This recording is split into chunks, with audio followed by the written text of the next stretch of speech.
এই যে আমরা বুড়ো বুড়ি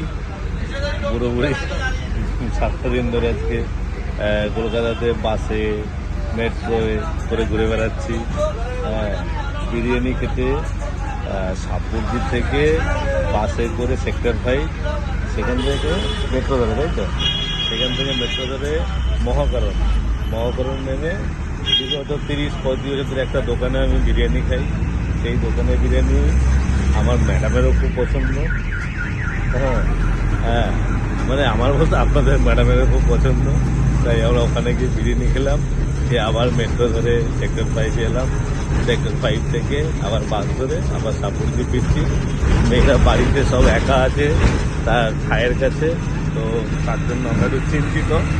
বাট এনিওয়ে আমি অনেকদিন পরে এরকম করে ঘুরছি। হ্যাঁ, পুরোপুরি হাওয়া টেম্পারেচার নেই। ঠিক, বলো। হ্যাঁ, আর একটা হচ্ছে কি যেন বলে, কিছু ফোনেরও কাজ করানোর ছিল। চলো যেমন আমরা ফোনের কাজ করালাম, এইগুলোই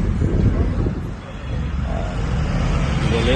আরও কিছু কাজ ছিল আমাদের। নতুন একটা ফ্ল্যাট বুক হয়েছে কৈখালিতে, সেখানে ওর দেখতে যাওয়ার ছিল কোথায় কি হবে না হবে।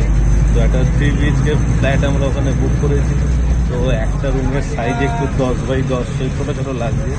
তো সেটাকে কিছু করে বড় করা যায়। একটা ব্যালকনি আছে, তো ব্যালকনিটাকে যদি একটু সাইজ করে বড় করা যায়, সেই জন্য আমরা একটু প্ল্যান করছিলাম। হ্যাঁ, তো এই আর কি। কালকে এখন সন্ধ্যাবেলা আমরা বসে আবার আমাদের কফি মিট হবে। বসে বসে কফি বা চা খাবো, খেতে খেতে গল্প করবো মেয়েদের পড়াশোনা নিয়ে, আমাদের নেক্সট বাকি জীবনটা নিয়ে, নিজেদের চাকরি বাকরি, ছোটোবেলার গল্প।